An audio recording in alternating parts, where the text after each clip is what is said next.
AM 790 Talk and Business presents The Coalition, a weekly 1-hour show that looks at all sides of local, regional, and national news, as well as current events. Join us now for The Coalition.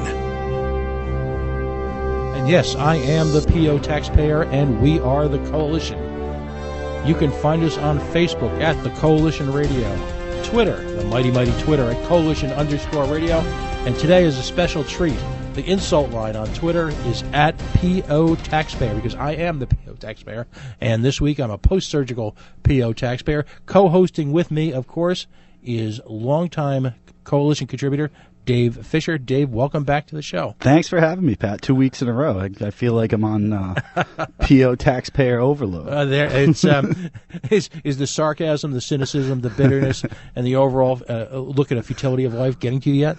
Well, I have to say, thank you, Pat, for taking my late night call on Tuesday and consoling me after, Tuesday's drubbing that not only the progressives took here in Rhode Island, but my candidate that I was working for, Margo Moroso, who you were gracious enough to have on the show last week. We appreciate that.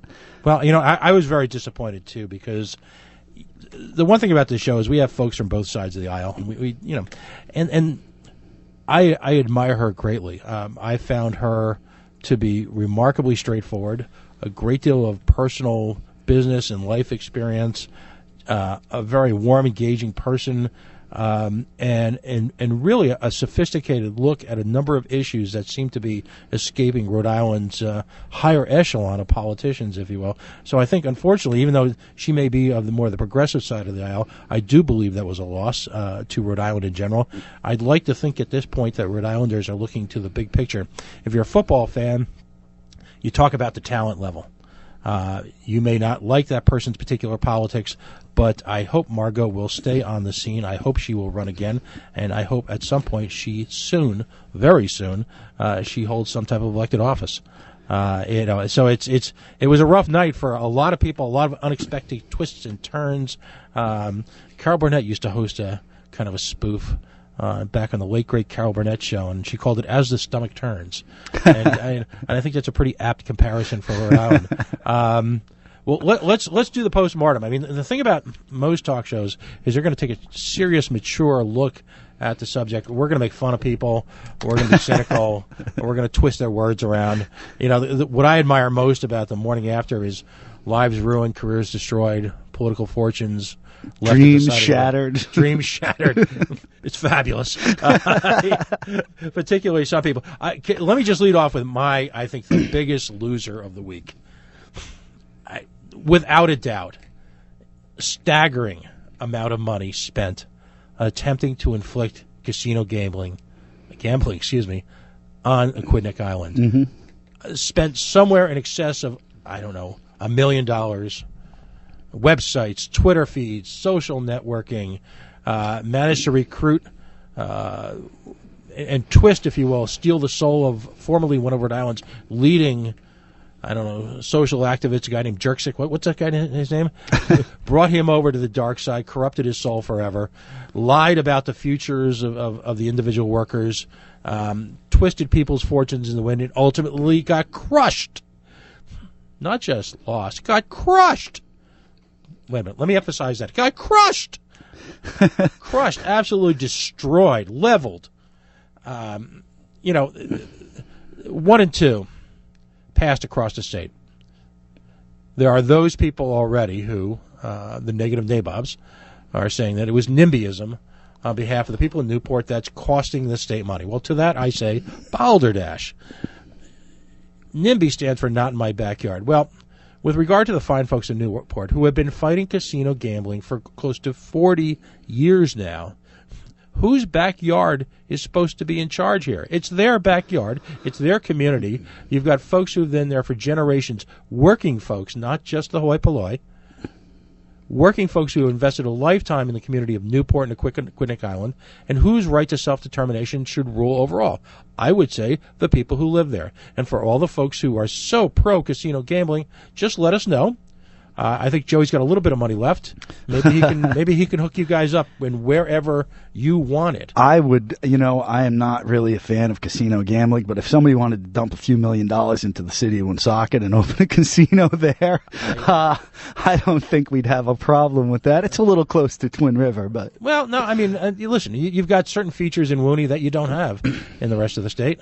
By the way, if you'd like to join us in, again, the insult line is on Twitter at PO Taxpayer, or you can call us at 401-437-5000. Feel free to join us.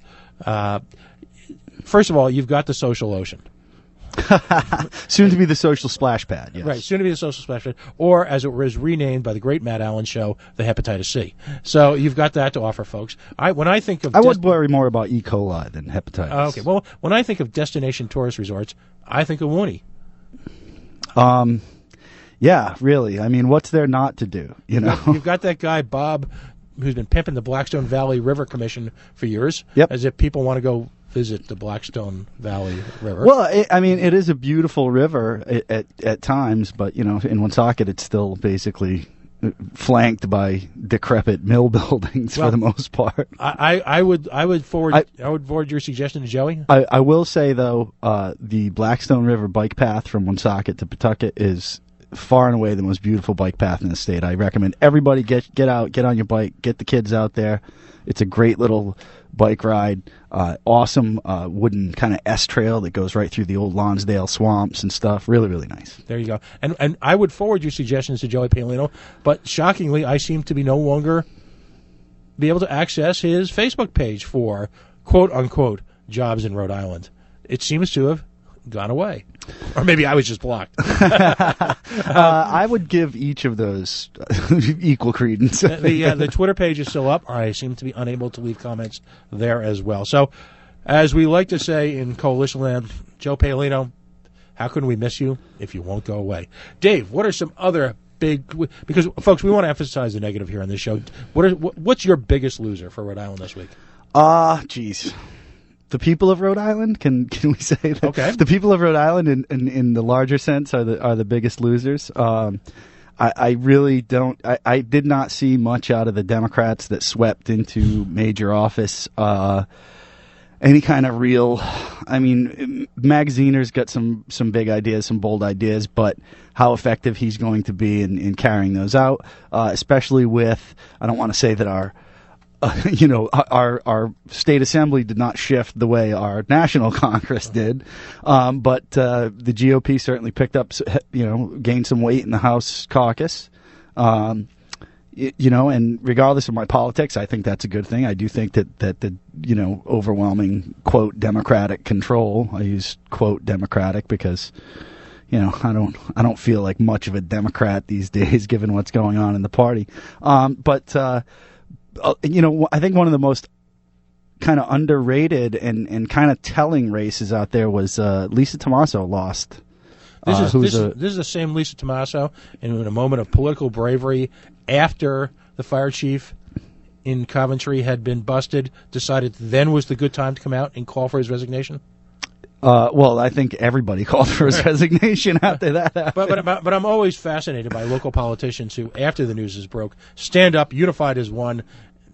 She gets my, Captain Obvious award for this week, and boldly go where everybody else has gone before. Yeah, well, and I think it's kind of sad that it took Channel 12 to kind of expose this. I mean, the guys on the ground down there in Coventry had to know something was going on. Where's the whistleblowers? Where's the guy who's the probie on the fire department going, man, this is messed up. Like, this guy's all over the place. Well, and this is what I fault about Central Falls and some of the other communities in the area. We're led to believe that the victims of these municipal collapses are the municipal employees. And yet, as I like to say, I missed the episode, whether it be CF or now Coventry or the Central Coventry Fire District, where, a group of whistleblowers nailed themselves or chained themselves to the fence in front of Town Hall and said they're not, they're on a hunger strike until these situations are resolved. It's never, ever, ever disclosed before it blows up in the media. And you know, you just mentioned NIMBYism. With regard to the Newport Casino, this is what I like to refer to as NIMTOism, NIMTOO, which is not in my term of office. Oh, so NIMTOs.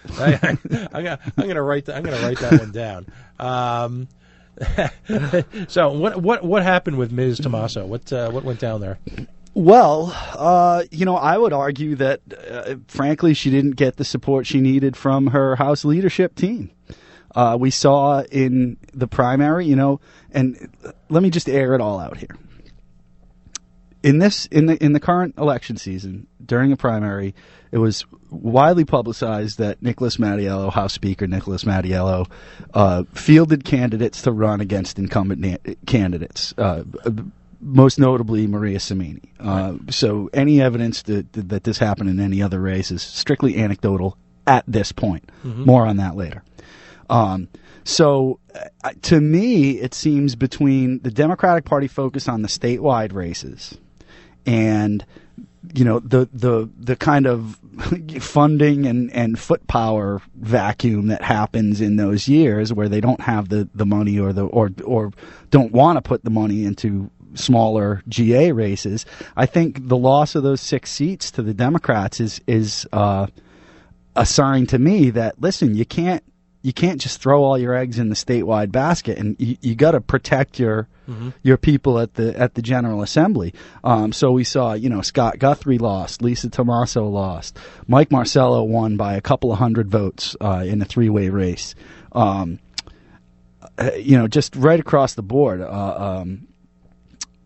Teresa Tanzi toughed it out and stayed on. Art Handy stayed on. But as far as the progressive caucus, Linda Finn lost one term. And the guy that she took the seat from came back and took it right back from her. And I want to say this in regards to this kind of right-left shift that goes on in these seats. Anybody who drives a car knows that if you realize you passed your exit and you're headed in the wrong direction, you don't just slam the car into reverse and back it up to the exit. It's right. I think it's counterproductive to have this, shift one way on policy and then shift the other way. I don't think that's going to happen within our General Assembly because, the Republican caucus is still in the vast minority there. But, hey, 12 seats is now, if they can get it together and speak with a single voice, and I hope challenge the Speaker on a lot of issues. Mm-hmm. It's been hard for them with such a small caucus to really have that unified voice and become that voting bloc that they should be. But now with 12 seats, if you can get them all to stick, stay to the message, it's a pretty powerful voice. So hats off to Brian Newberry and the House GOP. You gain some weight, try to wear it well. Well, why? Now let's go down to some individual races. Why does someone like Tommaso lose? Is it constituent service? Is it? I think there's just.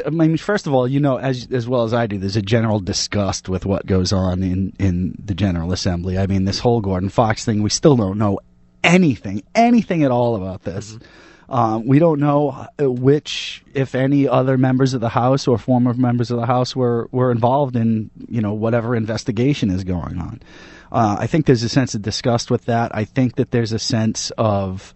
Especially out in the rural areas of Rhode Island, there's this, whether you believe it or not, that overwhelming, kind of anti-public union sentiment where the thought is that unions are the, the things that are bankrupting our cities and towns, when in reality it's actually the historical mismanagement by administrations that's right. ruining our cities and towns. But I digress on that. But it's a strong sentiment out there. So Wednesday after the election, I start going through the numbers and trying to crunch things down. Like, hey, I worked my butt off for this campaign. We lost by 1,300 votes. How does this happen? And people can say, oh, well, out in that, rural Rhode Island, it's like a bunch of NRA. Like, a bunch of NRA people reelected Jim Langevin. Right. You know, so don't tell me it's because of the constituents. Don't tell me it's because of the electorate. Frankly, what I saw from the bottom up was a distinct lack of support from the state Democratic Party, especially on Margot's campaign. I mean, they cut us a check for $500. There was no like, hey, can we do a mailer for you? Is there, you know, something we can do? It was just, hey, here's $500 and, you know, pat you on the butt and send you on your way. But you know, no boots on the ground, no support at the polls as far as volunteer. And you know, to me, this is something that the party should be responsible for, is setting up those poll checkers and making sure that you as a candidate